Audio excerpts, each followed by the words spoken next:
Oke, selamat pagi. Untuk hari ini kita akan masuk materi klimatologi dengan topik iklim tropika. Nah, ini merupakan lanjutan dari materi-materi sebelumnya.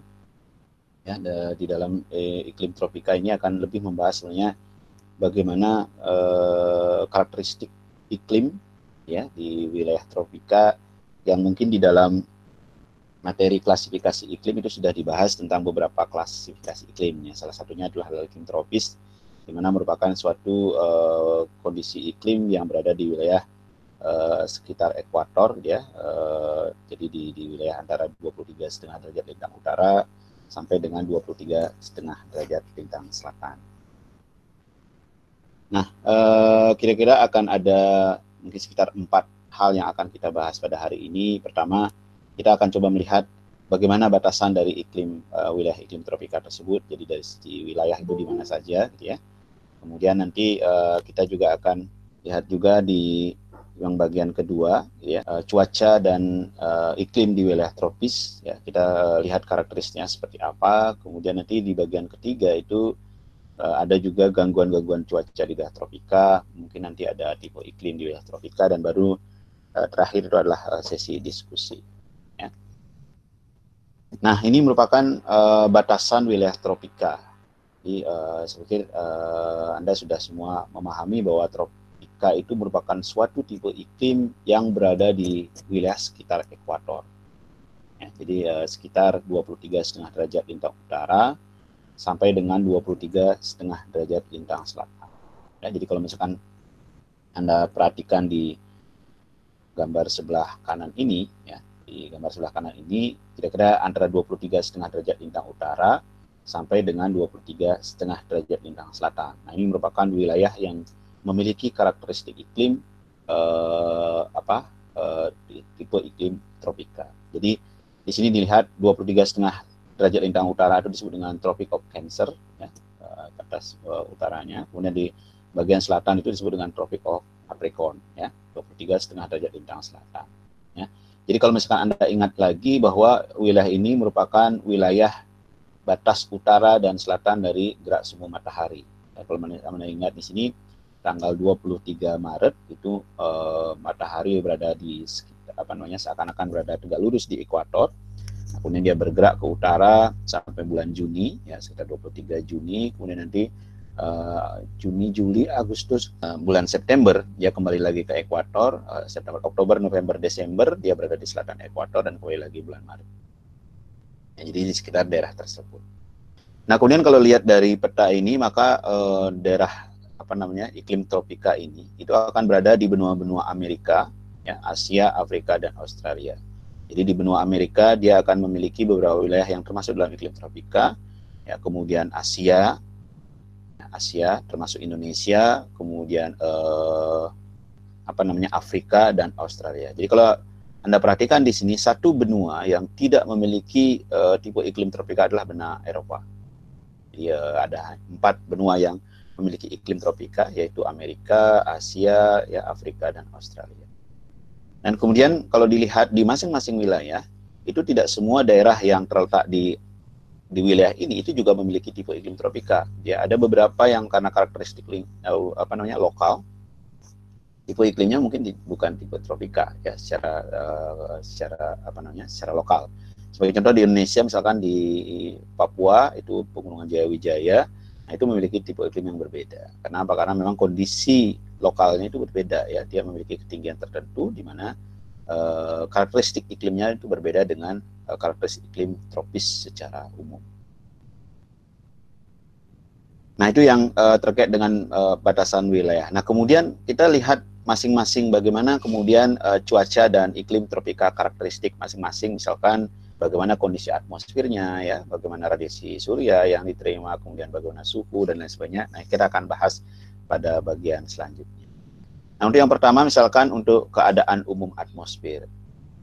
Ya, seperti yang diketahui tadi bahwa di sekitar tropis tadi itu radiasi matahari bergerak dari ekuator kemudian ke utara, kemudian nanti bergerak ke selatan, gitu ya. Melewati ekuator lagi, kemudian dia bergerak ke selatan sampai dengan tadi disebut dengan Tropic of Capricorn, ya, di bagian selatan. Nah, dengan demikian maka wilayah tropis itu sangat intensif untuk menerima radiasi matahari. sepanjang tahun radiasi diterima cukup tinggi. Ya. Nah, kemudian dengan kondisi tadi, maka minimal 1 kali dalam 1 tahun, ya ada satu wilayah yang akan mengalami penyinaran yang tegak lurus. Jadi kalau misalkan Anda perhatikan di dalam gerak semu matahari, tadi ini ada batas lintang utara dan lintang selatan, gitu ya. Kemudian di sini adalah ekuator. Nah, ini adalah merupakan gerak semu matahari. Ya. Jadi pada saat bulan Maret dia berada di sini, kemudian Maret, April, Mei, Juni, Juli, Agustus, September, Oktober, November, Desember, dan kembali lagi bulan Maret. Nah, artinya apa? Artinya sepanjang 1 tahun ini, maka akan ada wilayah-wilayah yang menerima radiasi secara tegak lurus. Ya. Pada bulan Maret misalkan, maka daerah-daerah sekitar ekuator ini akan menerima radiasi secara tegak lurus. Ya, Maret, April mungkin di sini yang tegak lurus, ya. April, Mei, Juni, dan seterusnya.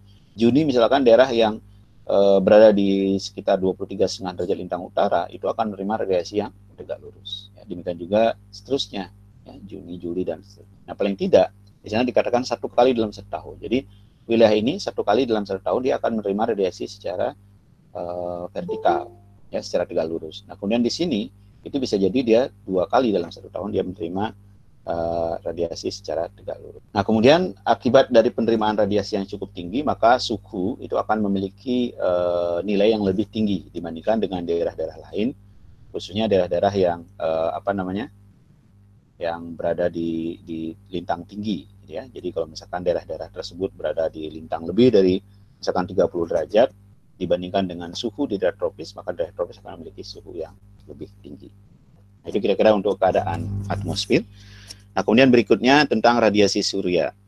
Nah, jadi karena tadi berada di daerah atmosfer, maka ya radiasi surya tadi akan intensif tinggi, gitu ya, baik secara kuantitatif maupun secara kualitatif. Artinya secara jumlah dia akan memiliki jumlah radiasi yang diterima cukup tinggi di daerah tropis, dan juga secara kualitatif, secara frekuensi. Jadi intensitas radiasi yang diterima juga akan cukup tinggi. Nah, kemudian di daerah tropis itu secara kualitatif tidak akan mengalami musim dingin dibandingkan kalau dilihat dari kondisi seperti ini. Ya, karena apa? Karena wilayah tropis itu menerima radiasi yang cukup tinggi. Namun demikian tadi dikatakan ada beberapa wilayah akan memiliki kondisi iklim yang dingin karena kondisi fisiografisnya, karena kondisi topografi yang dimiliki oleh suatu wilayah. Jadi dia juga menyebabkan bahwa wilayah tersebut juga memiliki kondisi iklim yang dingin, ya, karena ada kondisi topografis. Jadi spesifik lokal untuk suatu wilayah tertentu. Nah, itu kira-kira untuk radiasi. Nah, kemudian berikutnya untuk suhu, wilayah tropis itu akan memiliki suhu rata-rata tahunan yang relatif tinggi dibandingkan dengan daerah lain di lintang tinggi. Jadi kalau misalkan suhu rataan di daerah tropis, kalau dibandingkan dengan suhu rataan di subtropis maupun di daerah kutub, itu lebih tinggi di daerah tropis. Itu mungkin Anda mudah pahami, ya, bagaimana kondisi suhu. Dan saya pikir juga di dalam suhu itu sudah dibahas, dalam klasifikasi iklim itu sudah dibahas terkait dengan suhu di wilayah tropis.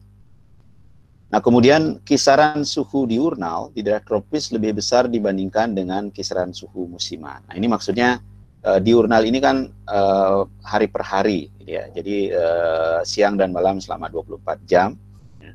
Kemudian ini adalah musiman, ini adalah tahunan. Jadi kalau misalkan Anda punya profil suhu selama 24 jam, itu kan biasanya seperti ini, ya. Jadi akan di pagi hari, ya, suhu meningkat, gitu ya. Kemudian pada periode misalkan pukul 2 siang itu maksimum, kemudian dia akan turun. Nanti pada sekitar pukul 3-4 pagi itu suhu terendah, kemudian dia naik. Nah, jadi siklusnya seperti ini. Nah, yang disebut dengan kisaran suhu diurnal itu adalah perbedaan ini, ya. Jadi batas selisih antara suhu maksimum dan minimum. Jadi suhu maksimum minimum harian, jadi kalau misalkan dibuat selisihnya itu lebih tinggi daripada musiman. Jadi kalau misalkan Anda punya data selama 1 tahun, ya, mungkin suhunya seperti ini, ya, dari Januari sampai dengan Desember.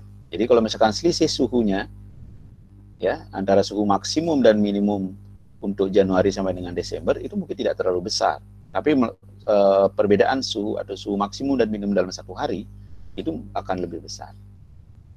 Jadi kalau misalkan Anda lihat di sini, nah perbedaannya akan lebih besar pada suhu diurnal atau suhu harian. Nah ini berarti faktor diurnal itu lebih mempengaruhi kondisi suhu di daerah tropis ya, dibandingkan dengan faktor-faktor yang bersifat season.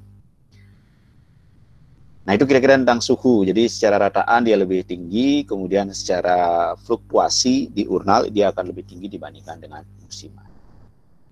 Nah kemudian berikutnya yang bagian keempat itu awan dan hujan. Bagaimana kondisi tingkat keawanan dan proses mekanisme atau hujan di daerah tropis.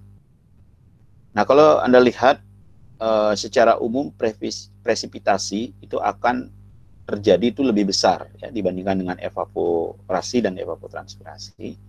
Nah sehingga pada wilayah-wilayah ini mungkin sekitar 18 derajat lintang utara sampai dengan 12 derajat lintang selatan itu akan mengalami kondisi yang disebut surplus.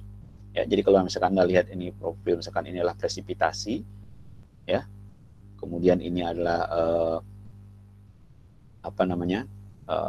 evaporasi, maka dia akan mengalami surplus. Ya, mengalami kelebihan presipitasi dibandingkan dengan evapotranspirasi atau evaporasi. Nah, sehingga artinya apa? Artinya wilayahnya akan basah gitu ya. Jadi kalau misalnya secara total, maka wilayah tersebut akan memiliki kelebihan air. Nah, kemudian terkait dengan awan. Ya, awan juga akan terbentuk merupakan awan yang sangat potensial untuk mencurahkan air hujan yang intensif. Jadi banyak awan-awan yang terbentuk merupakan awan-awan yang cukup masif. Jadi seperti misalkan awan berbentuk kumuli gitu ya, cumulonimbus gitu ya, stratocumulus gitu ya. Jadi bergumpal cukup tinggi gitu ya, kebanyakan karena terjadi proses yang kalau Anda masih ingat tentang ketidakstabilan atmosfer, jadi atmosfer yang tidak stabil itu menyebabkan terjadinya pembentukan awan yang demikian.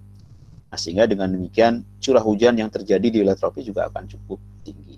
Ya, jadi mekanisme pembentukan awannya terjadi, awan yang terbentuk sangat intensif terjadi, ya sehingga dia akan menyebabkan pembentukan awan-awan yang sangat potensial untuk mencurahkan air hujan yang cukup tinggi. Itu adalah merupakan karakteristik keawanan dan juga hujan di wilayah tropis. Nah, ini adalah grafik antara presipitasi yang tadi ya, jadi presipitasi dan juga evapotranspirasi. Dan ini merupakan wilayah tropis itu kira-kira antara ya sini ya 23,5 derajat lintang utara dan 23,5 derajat lintang selatan. Jadi terlihat di sini bahwa nilai presipitasi itu lebih tinggi daripada evapotranspirasi untuk wilayah-wilayah yang sekitar ekuator ini. Jadi untuk wilayah-wilayah yang disebut dengan wilayah tropis tadi. Ya.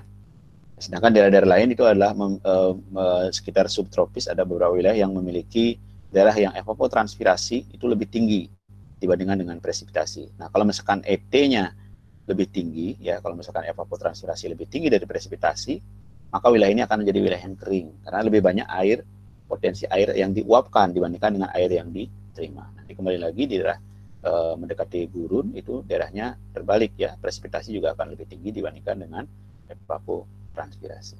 Ya, jadi ini merupakan grafik yang menggambarkan annual atau misalkan rataan dari jumlah presipitasi dan evapotranspirasi yang diterima oleh permukaan. Nah, kalau Anda lihat walaupun di wilayah di sini, misalkan di wilayah tropis dan wilayah dekat daerah kutub ini memiliki pola yang sama di mana presipitasi itu lebih tinggi daripada evapotranspirasi, tapi kalau Anda lihat dari jumlah, di daerah tropis akan memiliki jumlah yang lebih tinggi ya. Jadi jumlah presipitasinya sekitar 1.200 secara rataan ya milimeter per tahun. Nah, sedangkan untuk daerah kutub mungkin hanya 400. Jadi walaupun dia memiliki nilai lebih, tapi nilai secara totalnya tidak lebih tinggi dibandingkan dengan daerah tropis.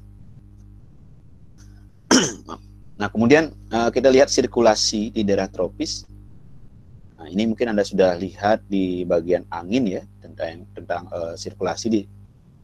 Kalau Anda lihat ada di sini 3 pola sirkulasi yang bagian ini disebut dengan siklus Hadley, ya Hadley cell, kemudian ada Ferrel, ya, kemudian nanti ada kutub daerah kutub ini.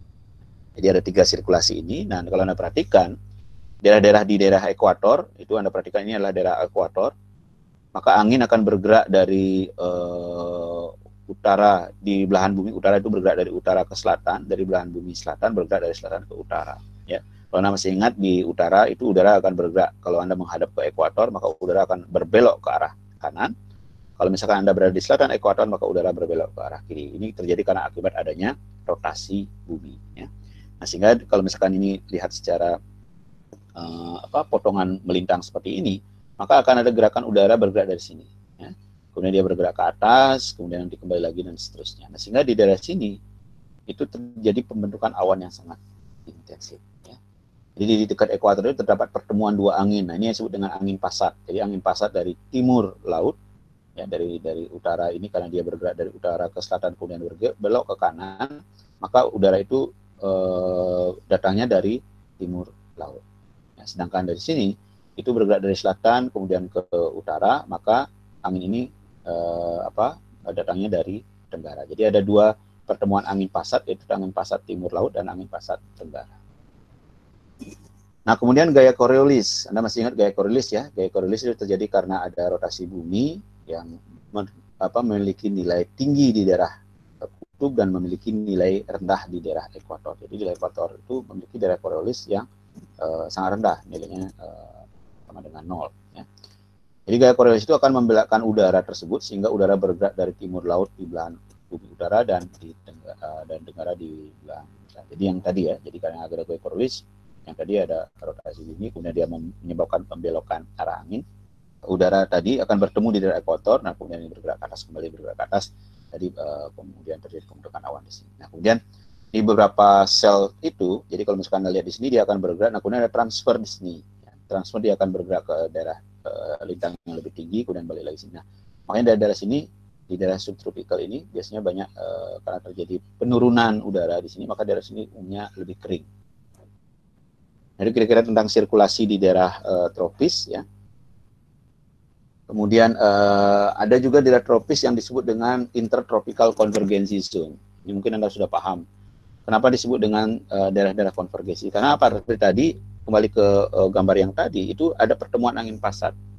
Jadi pertemuan angin pasat itu menyebabkan wilayah-wilayah tempat bertemu itu akan memiliki wilayah yang memiliki tekanan yang rendah. Nah, daerah-daerah yang memiliki tekanan rendah, itu yang disebut dengan daerah konvergensi. Jadi daerah-daerah yang kalau Anda perhatikan di sini adalah merupakan daerah yang memiliki tekanan udara rendah.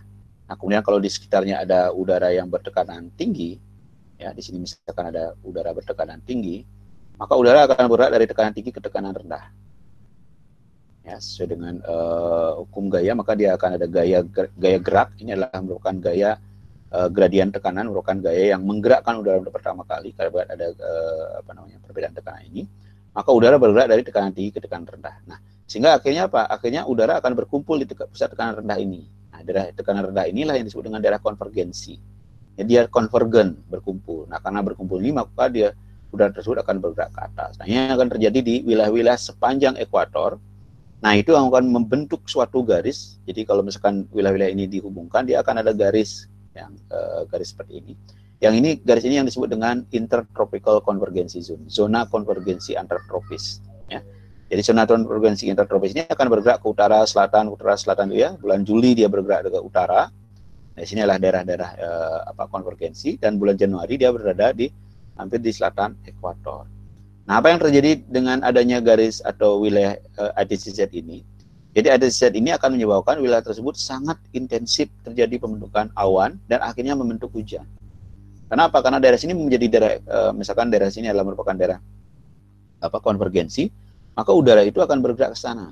Ya, semua udara itu berkumpul di sini, daerah konvergensi ini. Nah, kemudian di sini akan terjadi penumpukan massa udara dan dia akhirnya bergerak ke atas. Maka disinilah terbentuk awan. Ya, nanti akan menjadi hujan. Ya, itu yang terjadi. Jadi daerah-daerah konvergensi ini, baik pada bulan Juli, kemudian dia nanti bergerak ke selatan sampai Januari di berada selatan ekuator, dan terus bergerak lagi ke utara. Ini merupakan daerah-daerah, jadi kalau suatu daerah dilewati oleh garis ini, maka daerah tersebut akan memiliki curah hujan yang cukup tinggi. Jadi kalau Anda perhatikan ini, Indonesia berada di antara wilayah ini. Ya. Jadi sepanjang tahun, maka Indonesia akan memiliki curah hujan yang cukup tinggi. Ya, jadi ITCZ ini dikatakan merupakan pusat tekanan rendah, dan kemudian di daerah tropis memiliki curah hujan yang cukup tinggi. Itu yang merupakan karakteristik dari wilayah ADCZ.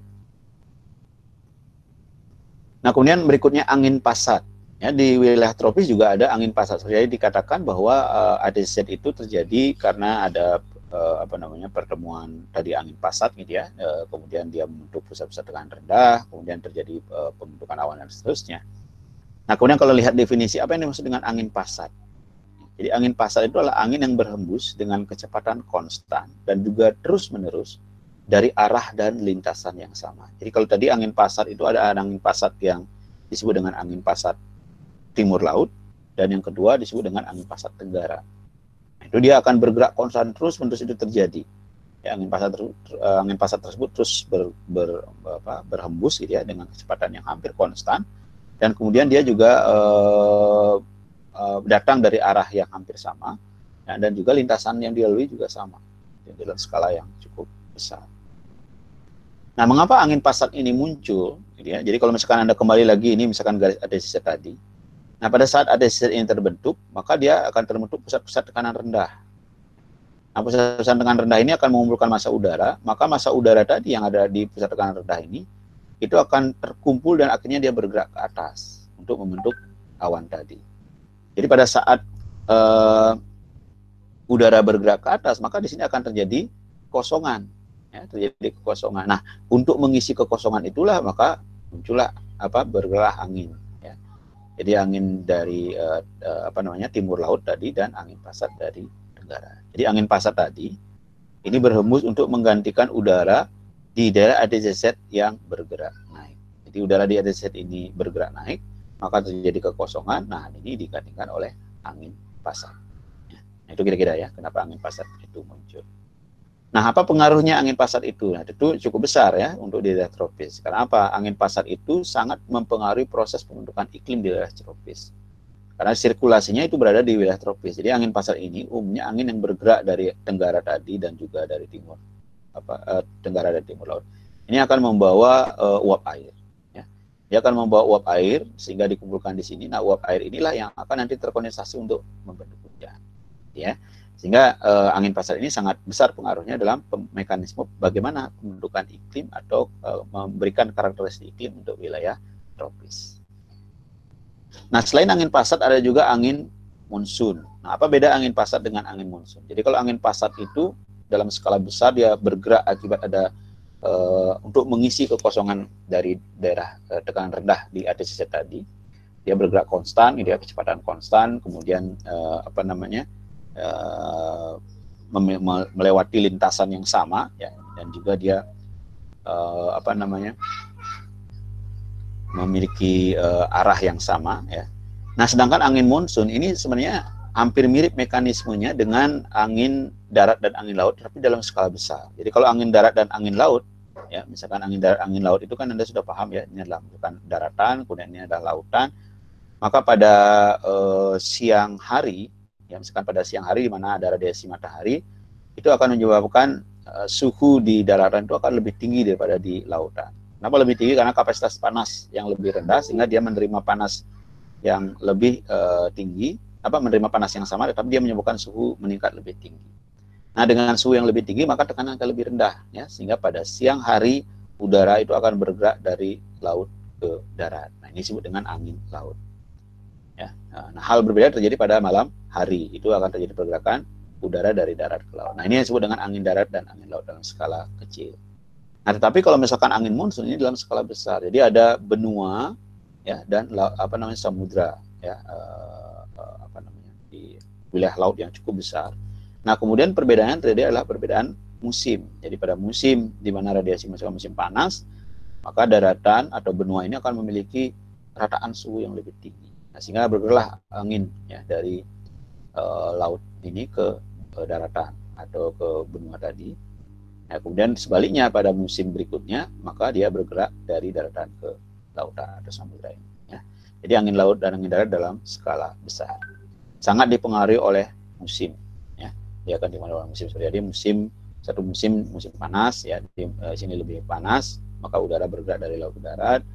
Musim dingin dia bergerak sebaliknya. Nah, angin muson ini karena dia bergerak dari laut tadi ke darat, dia akan membawa uap air yang cukup tinggi. Sehingga ini merupakan salah satu mekanisme pergerakan massa udara yang akan memberikan kontribusi uap air di daratan yang cukup tinggi untuk menjadikan wilayah tersebut memiliki curah hujan yang cukup tinggi. Ya. Ini kira-kira gambar sirkulasi angin monsun. Jadi mungkin ini dari misalkan dari musim tertentu dia dari daratan, kemudian di sini di wilayah daratan ini benua Asia sebagai contoh, maka akan ada angin yang bergerak ya dari sini ke sini, kemudian dari lautan samudra di sini ke daerah daratan dan seterusnya. Nah, kemudian berikutnya untuk bagian ketiga ini ya, bagian tentang gangguan cuaca di daerah tropis. Mengapa gangguan cuaca ini muncul? Jadi kalau misalkan Anda lihat, tropis menerima radiasi yang cukup tinggi. Akibat adanya radiasi tersebut, maka menyebabkan wilayah tropis ada pergerakan massa udara, gitu ya, pergerakan massa udara yang cukup tinggi. Nah, kemudian pergerakan massa udara tersebut bisa sewaktu-waktu akan mengalami intensitas, gitu ya. Jadi kalau meningkat, ya, dia kemudian kalau pada fase normal itu yang terjadi adalah kondisi iklim yang pada netral, yang sebutnya netral. Tapi ada kondisi-kondisi tertentu di mana proporsi atau intensitas radiasi di suatu wilayah itu lebih tinggi daripada wilayah lain, yang menyebabkan munculnya pusat-pusat tekanan, ya, umumnya pusat-pusat tekanan rendah. Nah, sehingga menyebabkan terjadinya gerakan angin yang cukup tinggi, gerakan massa udara yang cukup tinggi dengan kecepatan juga yang cukup tinggi, ya, dan itulah yang disebut dengan gangguan-gangguan di wilayah tropis. Nah, salah satu contohnya itu adalah siklon, ya, siklon tropika. Jadi kalau dikatakan siklon tropika itu adalah sistem angin pusaran. Jadi sistem angin pusaran karena di sana terjadi pusat tekanan rendah yang tiba-tiba, sedangkan di wilayah sekitarnya adalah wilayah yang memiliki tekanan yang sangat tinggi, maka udara akan bergerak ke sana, terjadi konvergen. Tapi karena bumi itu berputar, maka dia gerakan udaranya pada saat bergerak ke atas itu dia bergerak memutar. Nah, itu yang disebut dengan siklon. Ya. Nah, siklon ini umumnya terjadi di wilayah-wilayah tekanan rendah di antara lintang tadi, di lintang batas tropis 23,5 derajat lintang utara dan 23,5 derajat lintang selatan. Nah, ini akan membentuk siklon. Mungkin namanya akan berbeda-beda gitu ya. Jadi di daerah Pasifik itu misalkan angin typhoon, nah itu merupakan salah satu bentuk siklon. Ya. Jadi kalau misalkan ada wilayah Pasifik mengatakan, oh ini typhoon, nah itu berarti terjadi karena adanya siklon tropis, adanya pusat tekanan rendah, kemudian angin bergerak ke sana dan dia menyebabkan pusaran angin dan kemudian bergerak ke atas. Ya, kemudian ada wili-wili, nah ini nama yang diberikan untuk wilayah Australia. Ya. Kemudian ada juga hurricane, ya, hurricane ini nama siklon tropis yang ada di wilayah Amerika. Ya. Kemudian ada bagyo, ya, di Filipina. Nah, untuk Indonesia juga memiliki, tapi dalam skala kecil, misalnya angin puting beliung, itu sama ya. Jadi ada pusat tekanan rendah, kemudian udara bergerak ke sana dan dia akhirnya bergerak ke atas. Nah, kemudian kalau kita perhatikan siklon tropis ini memiliki skala yang berbeda-beda, tergantung dari kecepatan angin yang bergerak atau kecepatan angin yang berada di siklon tersebut, dari yang cukup rendah sampai dengan yang paling tinggi. Nah, ini ada beberapa skala di sini. Jadi misalkan ada skala Beaufort, ya, knot. Nah, ini kecepatan anginnya atau meter per second. Jadi kalau misalkan disebut dengan siklon itu disebut dengan misalkan depresi tropika, yang mungkin skala kecepatan anginnya sekitar 17,1 meter per second. Jadi masih paling rendah di antara ini. Nah, kemudian disebut dengan skalanya itu skala 7. Ya. Kemudian ada juga badai tropis sedang. Itu di skalanya sekitar skala 8 sampai dengan 9. Nah, perhitungan skala ini ada rumusnya sendiri, sama seperti skala karakteristik gempa, gitu ya, kan ada skala Richter. Nah, ini ada skala Beaufort yang digunakan untuk siklon. Jadi kalau misalkan skala 7 itu mungkin efek yang ditimbulkan seperti ini sampai dengan skala 12, gitu ya. Kalau badai tropis kuat di sini 10 sampai 12 dengan kecepatan sekitar 48 sampai 63 knot, ya. Sekitar 24,5 sampai dengan 32,6 meter per second. Nah, kemudian yang tadi dikatakan ini ada skala typhoon, ya, wili-wili, hurricane dan siklon ini dia memiliki skala Beaufort yang cukup tinggi sampai 12 12 ini, dan kemudian sekitar 64 knot dan kecepatannya sekitar 32,7 meter per second. Ya, itu yang pertama tentang gangguan di wilayah tropis, ada disebut dengan siklon tropis. Nah, kemudian yang kedua, di sini adalah persyaratan. Bagaimana prasyarat siklon tropis itu bisa terjadi? Yang pertama, radiasi yang diterima cukup tinggi, ya. Jadi sehingga dia diterima oleh lautan dengan luas lautan yang wilayah yang cukup luas. Nah, sehingga permukaan tersebut itu mampu mencapai suhu sekitar 26,7 derajat Celcius. Jadi fungsinya apa? Untuk menjamin udara di atasnya panas dan lembab. Nah, sehingga dia akan menyebabkan udara tersebut panas, yang menyebabkan gerakan udara bisa terjadi dari dari bawah ke atas. Ya. Kemudian yang kedua, syaratnya itu adalah gaya Coriolis harus terjadi cukup besar. Jadi artinya tidak mungkin terjadi siklon ini di wilayah 5 derajat lintang utara sampai dengan 5 derajat lintang selatan. Kenapa? Karena di daerah sini gaya gaya Coriolisnya rendah. Ya, kan di lintang 0 derajat itu gaya Coriolisnya 0. Ya. Nah, sehingga Indonesia ini diberikan istilahnya keuntungan gitu ya dengan kondisi seperti ini, karena gaya Coriolis di Indonesia itu cukup rendah, ya, untuk wilayah-wilayah yang berada antara 5 derajat sampai baik 5 derajat lintang utara sampai dengan 5 derajat lintang selatan. Tapi Filipina gitu ya, nah kemudian di Australia itu kan dia memiliki dekat dengan subtropis, gaya Coriolisnya cukup tinggi. Nah, gaya Coriolis ini yang memungkinkan ada disebut dengan istilahnya vortisitas. Jadi vortisitas itu bagaimana udara itu berbelok gitu ya. Jadi kalau misalkan gaya Coriolisnya rendah, maka udara itu akan lurus ya. Tapi begitu ada vortisitas yang cukup tinggi akibat gaya Coriolis, maka udara itu akan berbelok. Nah, sehingga itulah menyebabkan gerakan yang memutar. Kemudian ada juga dengan gaya geser ya. Geser force-nya itu ke arah vertikalnya rendah. Jadi kalau misalkan ke arah vertikalnya cukup tinggi, maka udara tersebut akan bergerak cepat ke atas, maka dia tidak menyebabkan gerakan memutar gitu ya, karena gerakannya cepat ke atas. Tapi kalau misalkan gerakan ke atasnya lemah gitu ya, maka gerakan itu akan membentuk gerakan memutar untuk kemudian sambil dia juga bergerak ke atas. Kemudian dia juga ada divergensi, ya, perlu ada divergensi. Artinya apa? Artinya kalau misalkan di wilayah bagian bawah ini tekanan rendah, maka itu akan mengalami daerah yang disebut dengan konvergen, ya. Jadi daerah rendah ini konvergensi. Nah, kemudian pada saat dia bergerak ke atas, di atas ini harus merupakan daerah divergensi, harus merupakan pusat tekanan tinggi. Nah, sehingga gerakan udaranya itu dari sini, ya, kemudian ke atas dan sini. Karena di sini terjadi divergen, ya. Jadi, nah, disinilah dia bergerak memutar, ya. Jadi siklon itu terjadi di daerah tersebut. Nah, kemudian gangguan di siklon tropis yang kedua ada disebut dengan El Nino dan La Nina. Nah, mungkin istilah ini sudah sering atau familiar ya, Anda dengar apa itu El Nino dan La Nina. Jadi El Nino dan La Nina itu merupakan suatu gangguan di wilayah tropis yang terjadi tepatnya itu di lautan Pasifik hingga dari tengah Pasifik tengah, jadi di timur Indonesia gitu ya. Sampai dengan daerah Pasifik Timur ya. Jadi pusat terbentuknya seperti apa nanti kita jelaskan. Nah, kalau kita lihat definisinya, El Nino itu dibacanya El Niño. El Niño itu adalah bahasa Spanyol yang artinya anak laki-laki. Ya, El Niño itu diambil dari bahasa Spanyol. Kemudian ada juga yang disebut dengan La Niña. Ya, La Niña ini adalah anak perempuan. Jadi itu dari bahasa Spanyol ya. Jadi El Nino itu identik dengan misalnya untuk wilayah Indonesia adalah penurunan curah hujan, gitu ya, kekeringan dan lain sebagainya. Itu biasanya merupakan kondisi-kondisi yang dikatakan merupakan kondisi El Nino.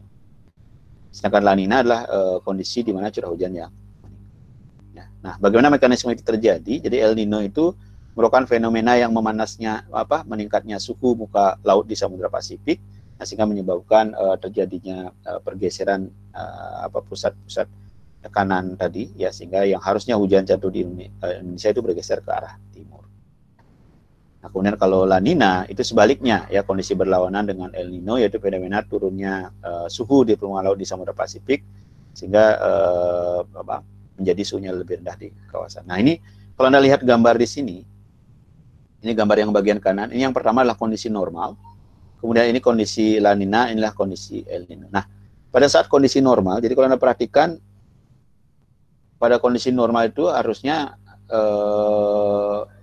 jadi ini disebut dengan ENSO ya, El Nino Sultan Oscillation.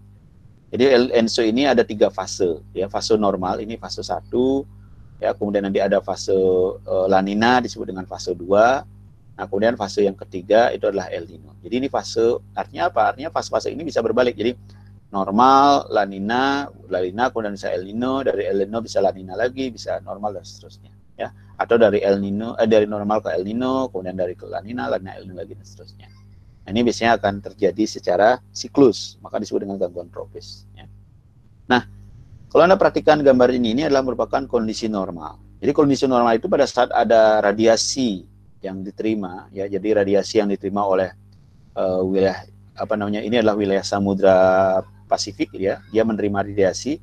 Nah, harusnya radiasi itu kan akan menyebabkan terjadinya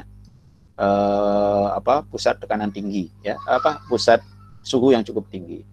Jadi suhu tinggi ini akan menyebabkan tekanan yang rendah, low, ya. Jadi misalkan di daerah sini, tetapi karena ada angin pasat yang dari sini, jadi ada terdorong angin pasat yang dari timur ini, maka menyebabkan pergeseran dari pusat tekanan rendah tadi ke arah sini. Sinilah jadinya pusat tekanan rendah. Ya, di sini akan muncul pusat tekanan rendah, mengalami konvergensi, maka udara akan bergerak ke atas. Jadi inilah di Samudra Pasifik. Nah, Indonesia itu ada di sini. Nah, sengaja dia bergerak ke atas, maka sangat intensif untuk terjadi pembentukan awan. Nah, inilah kondisi normal. Jadi harusnya seperti itu, gitu ya, kondisi normal. Jadi ada radiasi matahari, kemudian dia menyebabkan pusat tekan disebut dengan kolam hangat, gitu ya, kolam hangat di sini.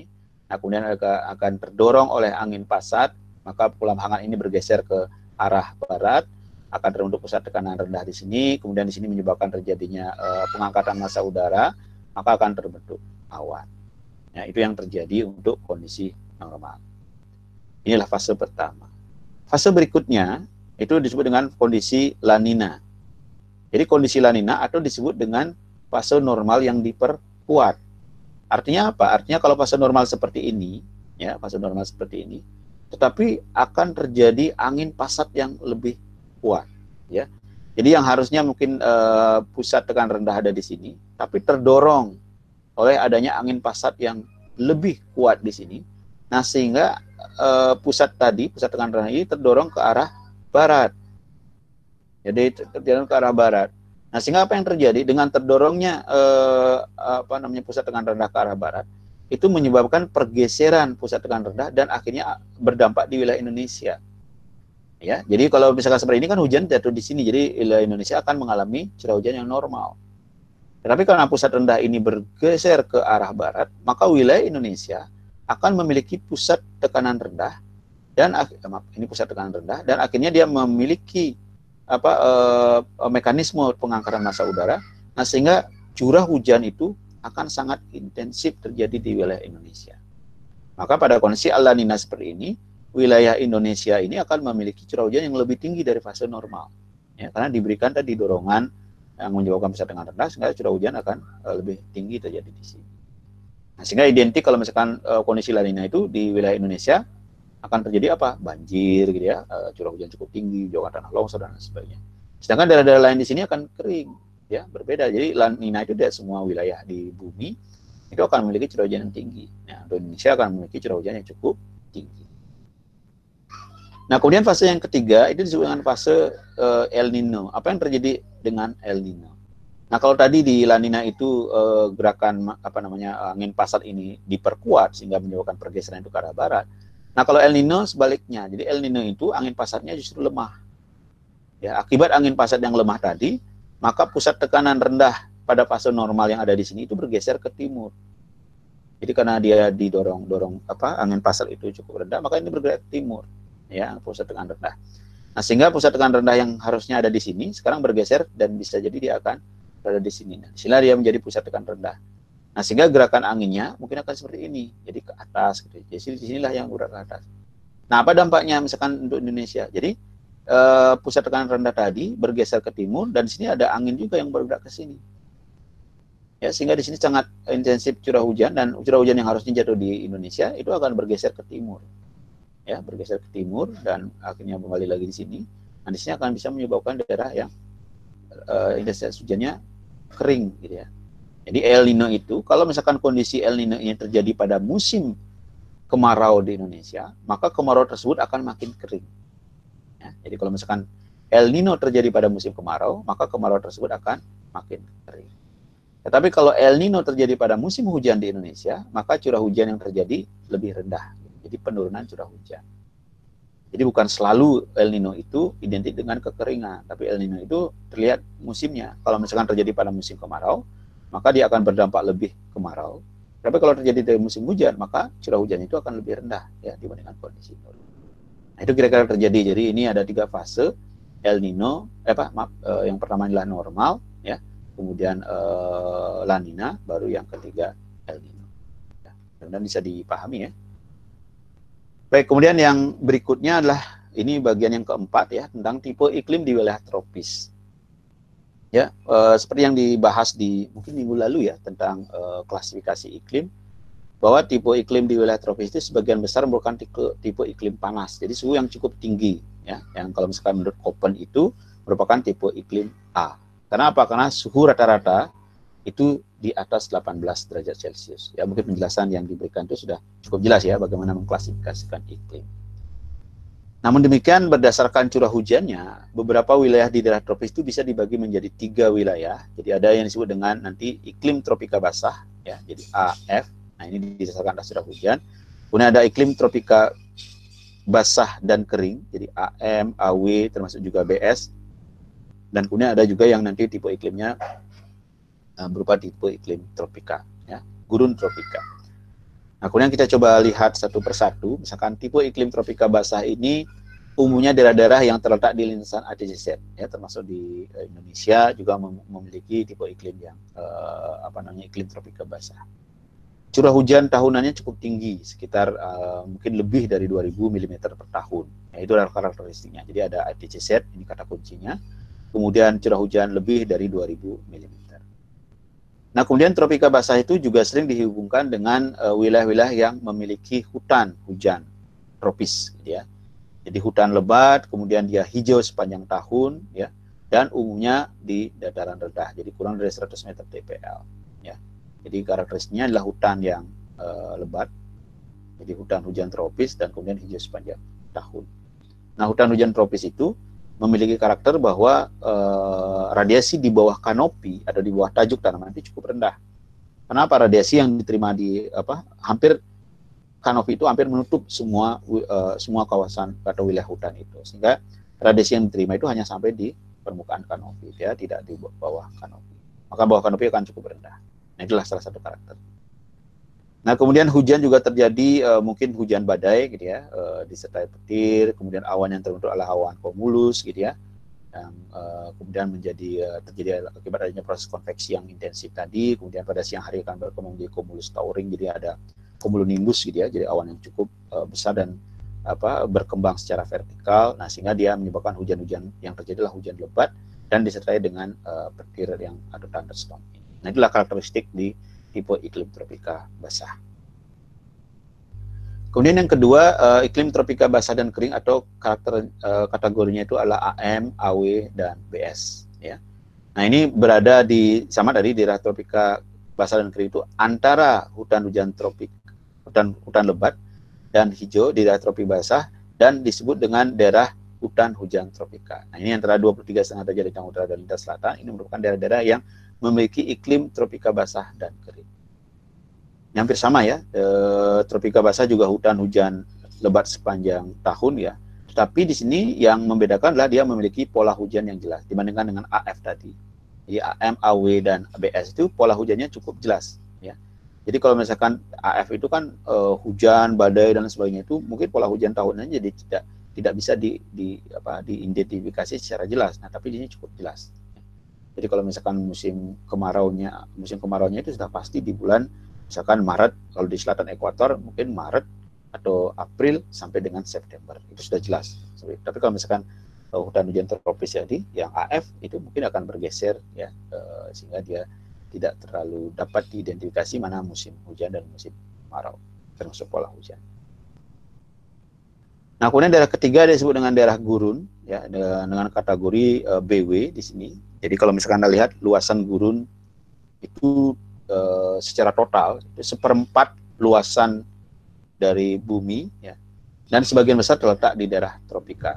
Jadi kalau misalnya kita lihat untuk apa namanya gurun yang ada itu sebagian besar itu ada di daerah tropis. Ya, kemudian apa namanya? Kalau kita lihat gurun tropis memiliki keadaan atmosfer yang khas, yaitu kelembaban dan penutupan awan sekitar 10%, ya. Kemudian curah hujan yang cukup rendah, kemudian suhu rata-rata tahunan dan bulanan juga cukup tinggi, ya, di daerah gurun, yang 14 sampai dengan 25 derajat.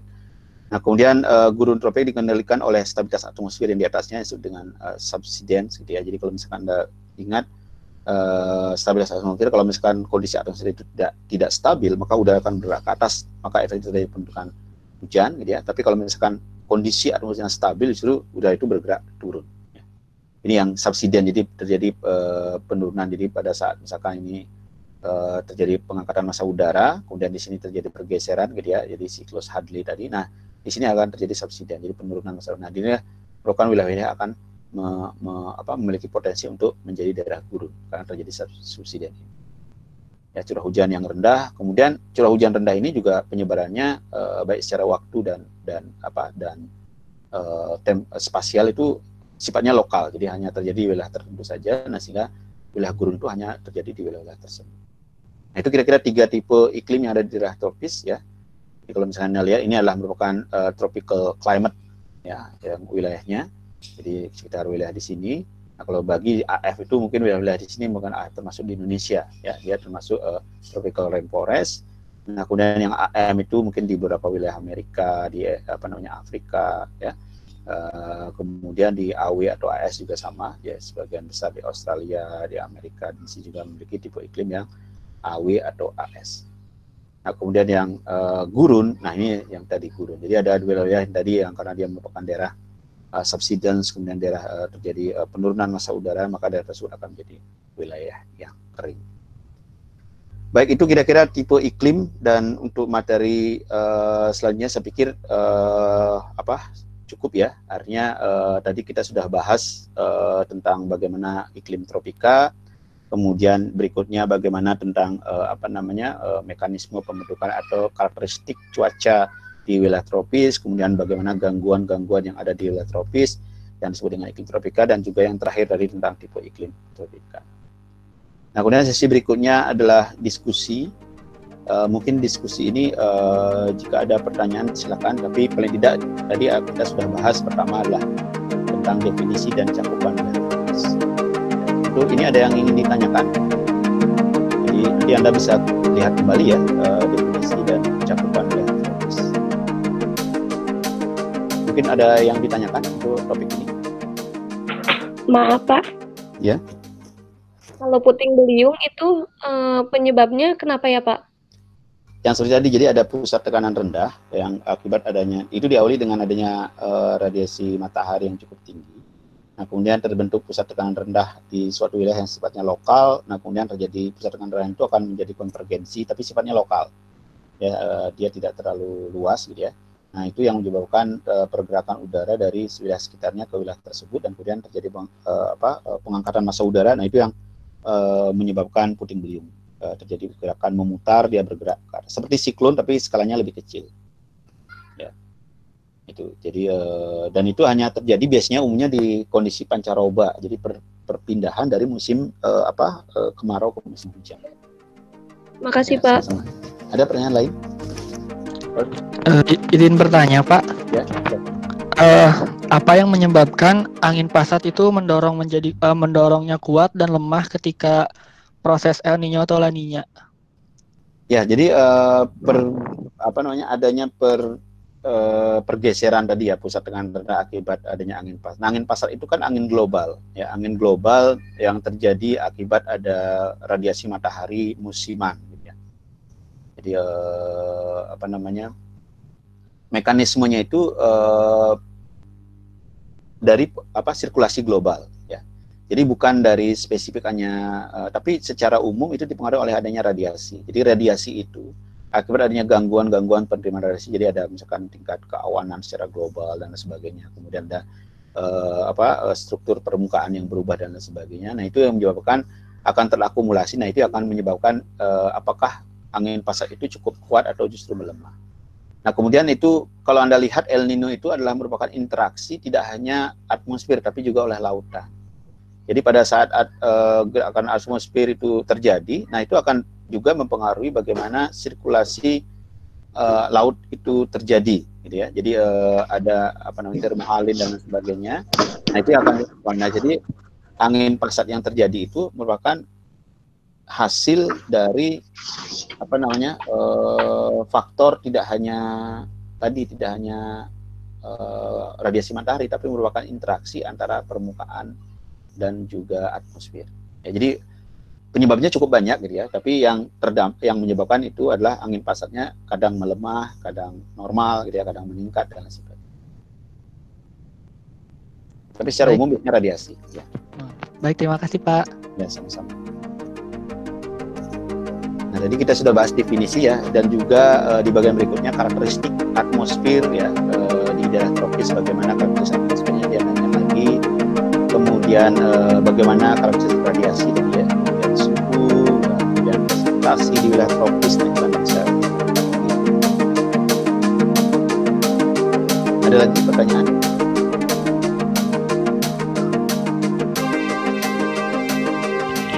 Yang bertanya Pak. Ya silakan. Yang tadi kan apa namanya yang salah satu penyebab terjadinya gurun tropika itu kan terjadinya subsidensi di siklus Hadley itu ya Pak ya? Ya. Yang waktu anginnya turun itu. Nah itu saya mau tanya, itu kan jadi anginnya kan turun ke bawah gitu Pak kalau menurut siklus Hadley-nya itu.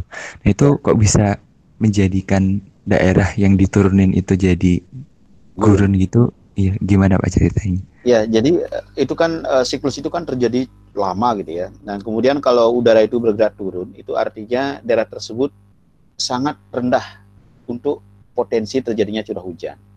Nah, artinya kalau misalkan kita lihat neraca air, maka wilayah tersebut nilai evapotranspirasi, mungkin sudah dibahas di ETP ya. Jadi potensi air yang akan pindah dari permukaan ke atmosfer itu lebih tinggi daripada jumlah air yang jatuh ke permukaan. Jadi jumlah air yang jatuh ke permukaan yang oleh curah hujan itu karena nilainya rendah dibandingkan dengan evapotranspirasi yang tinggi. Nah, sehingga dia tidak balance, tidak seimbang antara air yang jatuh yang diterima permukaan dengan air yang menguap. Nah, itu kan terjadi dalam proses yang cukup lama. Ya, sehingga lama-kelamaan daerah tersebut akan menjadi kering. Nah, itu yang menyebabkan wilayah yang mengalami kondisi seperti tadi itu bisa berubah yang menjadi gurun. Jadi awalnya gurun-gurun yang ada di permukaan bumi ini mungkin awalnya bukan gurun, tapi daerah-daerah vegetasi, tetapi karena proses itu terjadi cukup lama, ya ratusan tahun, mungkin sampai ribuan tahun, nah sehingga daerah tersebut menjadi gurun. Nah kemudian izin bertanya ya, Pak. silakan. Saya Fatur, saya pengen tahu Pak, kalau La Nina dan El Nino itu terjadinya secara berkala seperti musim hujan, jadi bisa udah diketahuin atau secara random ya Pak? Mohon penjelasannya. Nah kalau El Nino La Nina itu kan siklus ya, siklus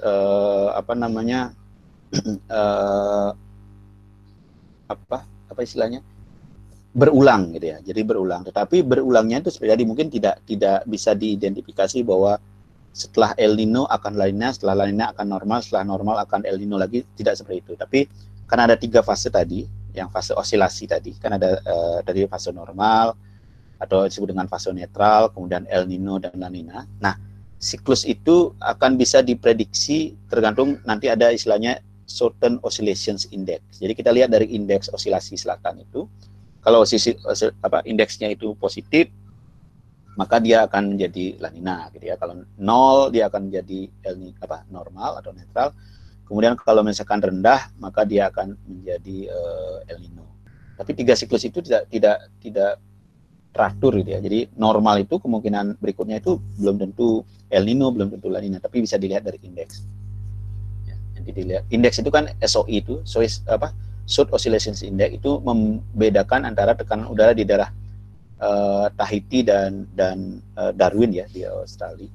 Ya, jadi kalau misalkan Anda lihat, di daerah Pasifik itu kan nilainya tinggi, ada kemungkinan dia akan potensi untuk menjadi El Nino tinggi karena akan terjadi pergeseran ke arah timur ya. Selain dari jadi pergeseran ke arah timur yang menyebabkan pergeseran massa udara ke arah timur, maka kondisi itu yang menjadi kondisi El Nino. bisa menjawab? Sudah Pak. Baik, terima kasih Pak. Baik, terima kasih. Jadi itu kira-kira karakteristik sirkulasi udara wilayah tropis ya. Kemudian kita juga membahas tadi IDCZ ya. IDCZ Anda tahu ya, IDCZ itu Intertropical Convergence Zone, angin pasat ya. Angin pasat tadi angin yang berskala besar yang bergerak akibat adanya pergerakan massa udara dari utara ke selatan di utara ekuator, selatan ke utara di selatan ekuator. Kemudian karena ada gerak rotasi bumi, maka udara yang bergerak dari utara itu akan berbelok ke arah kanan, nah, sehingga dia akan menjadi pasat timur laut ya. Kemudian yang dari selatan itu bergerak ke arah kiri, maka dia akan menjadi pasat tenggara. Nah, kalau angin monsun ini, monsunal itu kan dipengaruhi oleh musiman ya. Jadi musim seperti angin darat, angin laut gitu ya. Jadi kalau pada musim panas, maka daratan lebih panas daripada benua, itu lebih panas daripada samudra. Nah, sehingga dia akan terjadi pergeseran massa udara dari benua dari samudra ke benua. Nah, itu akan membawa angin monsun ya, monsun yang menyebabkan terjadinya peningkatan uap air yang membawa ke daratan sehingga dia menjadi curah hujan cukup tinggi. Baik, kemudian berikutnya ini yang tadi ditanyakan ya, gangguan di daerah tropis ada disebut dengan siklon tropis ya. Siklon tropis itu ada nama-namanya berbeda-beda ya, wili-wili gitu ya, ada disebut dengan kemudian hurricane ya. Itu merupakan nama-nama siklon tropis ya. Kemudian ada El Nino, La Nina, dan kondisi. Kemudian yang terakhir lah tipe iklim wilayah tropis. Tadi ada hutan hujan tropis AF ya, kemudian AM, AW, dan BW. Kemudian ada tadi gurun tadi ya, gurun tropis. Baik, itu ada yang ingin ditanyakan lagi? Izin bertanya Pak. Ya, silakan. Tadi yang mengenai suhu dikatakan bahwa daerah-daerah tropika memiliki suhu rata-rata tahunan yang relatif lebih tinggi daripada daerah-daerah lintang tinggi. Ya, betul. Di mana kita juga tahu bahwa pada ketinggian yang relatif sama, maka suhu pun hampir sama seperti demikian. Ya. Nah, bagaimana halnya dengan daerah-daerah yang mungkin memiliki daerah basah yang sering berawan, Pak? Bagaimana juga keterpengaruhan daripada seperti asap pembakaran terhadap suhu yang nantinya akan radiasi yang terhalang oleh awan tersebut seperti itu, Pak. Baik, jadi yang tadi dimaksud bahwa suhu rataan di daerah tropis itu lebih tinggi dibandingkan suhu tropis itu merupakan kondisi secara umum ya, secara rataan. Artinya di wilayah lintang antara 23,5 derajat lintang utara sampai dengan 23,5 derajat lintang selatan. Kalau kita hitung suhu rataannya, kemudian dibandingkan dengan daerah misalkan 40 derajat lintang utara sampai dengan 66 setengah derajat lintang utara, itu yang subtropis, kemudian kita hitung rataannya, maka rataan wilayah tropis itu akan lebih tinggi dibandingkan dengan rataan subtropis. Nah, itu secara umum ya, secara global. Jadi seperti itu kondisinya. Karena apa? Dari penerimaan radiasi dan lain sebagainya. Nah, kemudian dari pertanyaan kedua, kalau dipengaruhi oleh misalkan tadi tingkat keawanan, gitu, ada pembakaran dan lain sebagainya. Nah, itu biasanya dampaknya itu bersifat lokal. Jadi kalau misalkan asap dan lain sebagainya itu kan hanya wilayah tertentu saja. Tapi itu tidak akan banyak mempengaruhi kondisi rataan secara total. Jadi hanya kondisi lokal mungkin saja akibat ada tingkat keawanan cukup tinggi karena radiasi rendah, maka radiasi yang terima permukaan jadi rendah.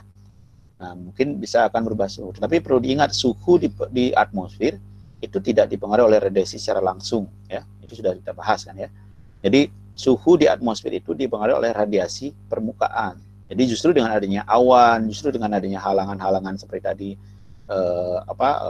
asap dan lain sebagainya atau polutan dan lain sebagainya, itu menyebabkan radiasi permukaan yang seharusnya terlepas ke atmosfer atau ke ruang angkasa itu justru akan berbalik gitu ya. Nah, sehingga menyebabkan suhunya bukan lebih rendah, justru akan lebih tinggi lagi. Jadi itu kira-kira. Tapi secara umum kalau misalnya secara rataan secara total itu suhu di daerah tropis selalu akan lebih tinggi dibandingkan subtropis. Apakah bisa menjawab? Bisa, Pak, terima kasih. Ya, baik, terima kasih. Nah, ini seperti biasa terakhir ya. Jadi buah semangka, buah manggis. Nah, nggak nyangka waktunya habis. Jadi itu kira-kira yang bisa disampaikan. Terima kasih. Makasih, Pak. Ya baik, terima kasih. Saya akhiri. Selamat pagi. Pagi Pak, makasih. Pagi Pak, terima kasih.